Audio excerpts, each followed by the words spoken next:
Hello and welcome to this rather serious video on how to be a great player. There is a question which I have heard asked frequently.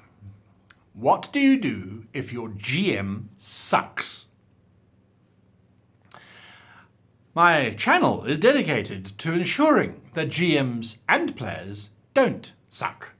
But unfortunately, it does happen that these messages don't sink in, or that those GMs and players who do suck haven't necessarily watched them, or disagree with them, which is entirely why they suck. So, what do you do if your GM sucks? Now, we're not going to go into how they suck, necessarily. We're not going to go into why they suck. It's just that they suck. What can you do as a player to either change this or to move on? Right, so first thing is, if your GM sucks, and you will know that your GM sucks because you will be bored, you will be irritated, you will be frustrated. You will go home after the session going, why did I waste my life with that human being? Probably that they're human, hopefully that they're human. So your GM sucks, what do you do? Step number one.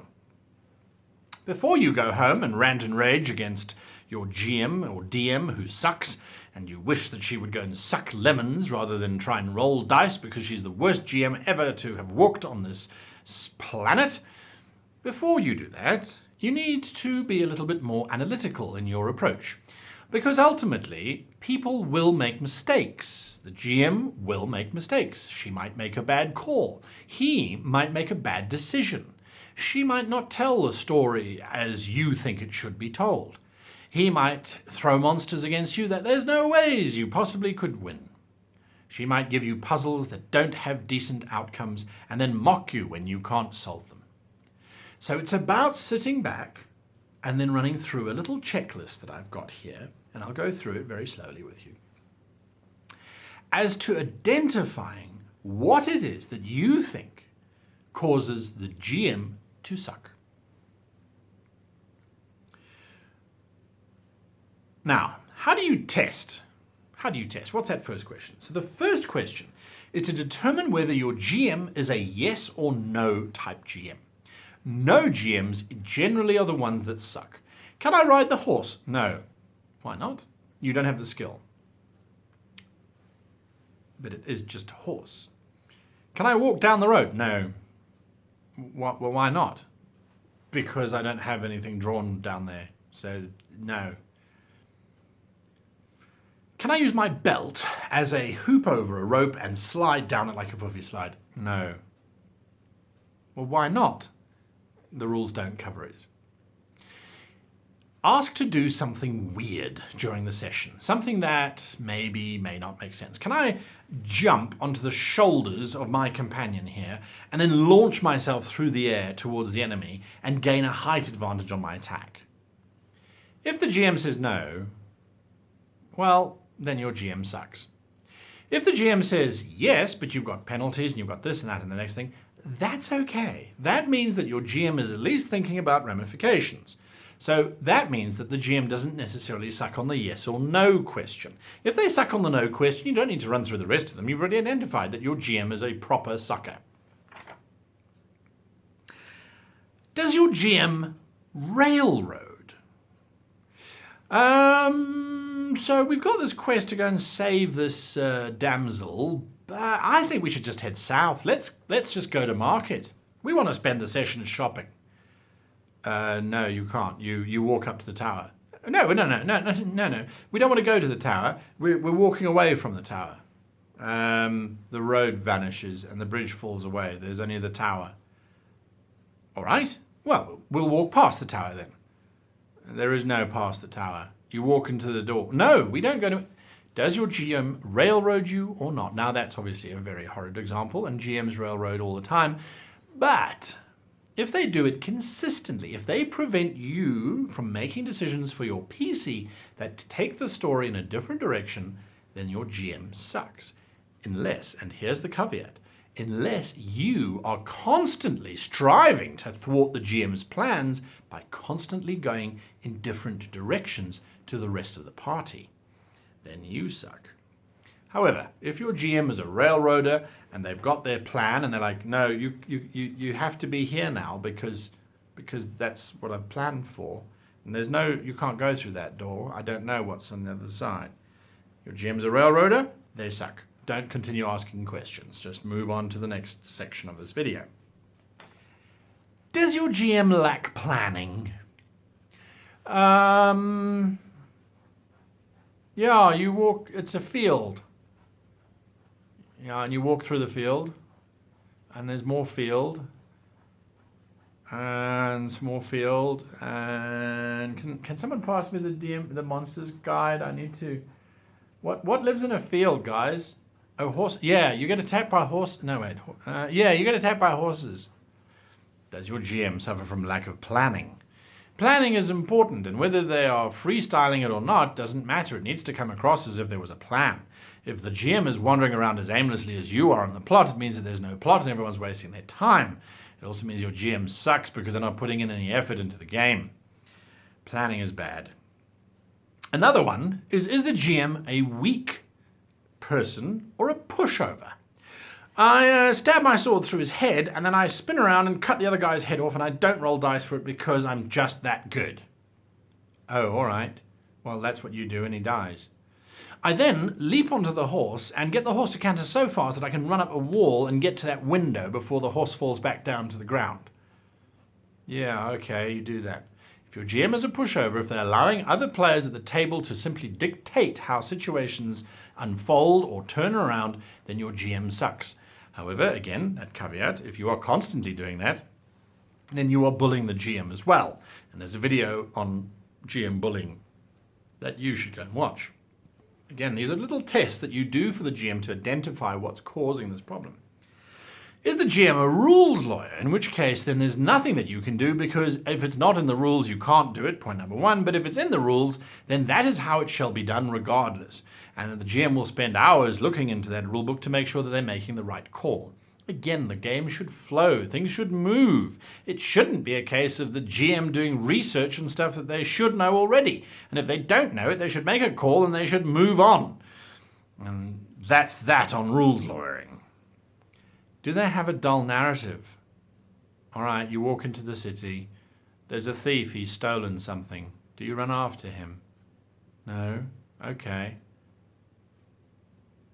There's another thief.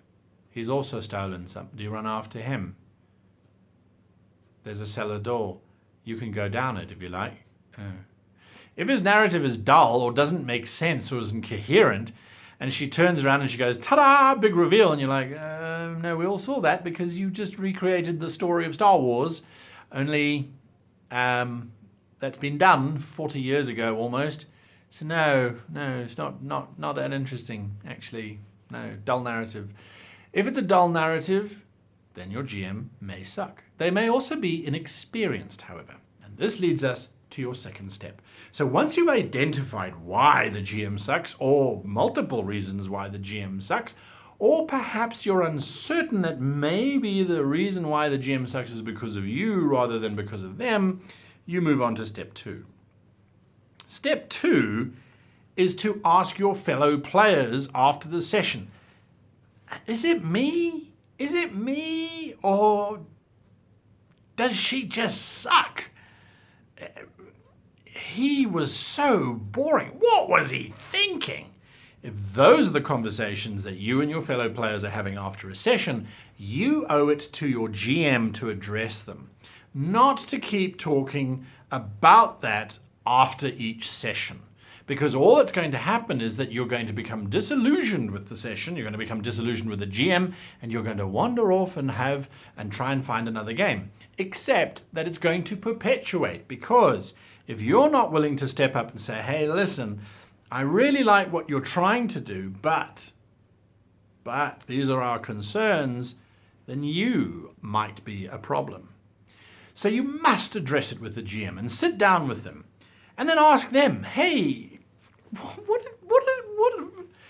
What did you think of the session last week? I mean, did you enjoy it? Did you have fun? You liked it? Really? You really liked it? Shit. If the GM doesn't see that they are boring, if the GM doesn't pick up that people have a long face when they get assigned to that GM at a convention, if the GM doesn't pick up that the players are bored, namely that they're using their pencils to stab their hands to the table's surface with and then compare the amount of blood that manages to dribble out of their veins, if they're doing that and the GM hasn't picked up on it, then there is serious cause for concern. On the other hand, if the GM says, "Oh, I'm finding it so difficult. You guys are so sharp and you're just trying to do all this stuff and I just can't keep up. I don't know how to do it." Now you've made progress, because now you have the decision either to become a GM yourself or to work with this GM and say, "Well, listen, we thought this was great, we thought that was cool, but we didn't think this kind of worked. You can't come up with stories on the fly. Okay, great. Now we have a starting point from which we can move forward. And let's just run simple little stories for now before we move into the grand campaign that you're trying to throw at us. Let's just get the basics right first." Because every GM, as with every player, has to start somewhere and someone has to teach them. And that someone is you, because you've got more experience, because you're watching these videos to begin with. So if the GM agrees, if you ask the GM their opinion, you ask your fellow players their opinions, and they all agree on the same things, now you can work with them and you can move forward. If you ask your fellow players, though, what did you think of that last session? Did you like it? You loved it. You really loved it. Okay. If your fellow players loved the session, and you go to the GM and you ask them how they felt about that session, and they loved the session, then I'm afraid I've got some very, very cold and hard news for you. It's time to find a new group. It's not about you changing the group, it's about the group simply not being right for you. And you're wasting your opportunity at that group. You should go and find another group and expand and explore and enjoy the game rather than sit there and suffer apparently alone on this particular case. So that's a realization, is that there are some people that are great role players, but which you just cannot role play with. There are many people that I cannot handle having as a GM. It drives me mad. Not because of any particular reason, it's because of one of those failings, or because they're not as sharp or as fast or as this or as that, or because I'm just an absolute bastard when it comes to being a player. I demand things of my GM. I demand agility and flexibility and that kind of thing. That's different from the GM struggling and trying to find their feet and learning the way as they go. So if the players don't like the GM, if the GM doesn't like the GM, find a new GM. If the players like the GM and the GM likes the way that things ran, find a new group. And seriously reflect on perhaps whether you may be the problem, if everybody else is so happy with the story. On the other hand, if the players are unhappy, the GM is unhappy, you've now brought about change, which is going to make your group experience so much better, so much more awesome. What a fantastic contribution that you've made to your friendship, to your space. If the players are happy and the GM is happy, or if the players are unhappy and the GM is happy, let me get these happies and unhappies right. If the players are unhappy and the GM is happy, then you are bringing to the GM's attention something that they may not know. And then it's time for that GM to decide either to try and improve themselves, to step back as GM, or ultimately to go and find their own group who sits better with their space. So I hope this has been helpful in terms of unpacking what to do if your GM sucks, and not to take advantage of it before a movie and dinner. Now, important messaging is hit the like button, hit the subscribe button, and there are some exciting things coming out in the very near future that we have designed that we hope will help you to, maybe find a better group in a faster, simpler, easier way. The web goblin has been furiously working day in and day out. I've made absolutely sure, because I've locked him in a room and only feed slips of wafer underneath the door to keep his strength up.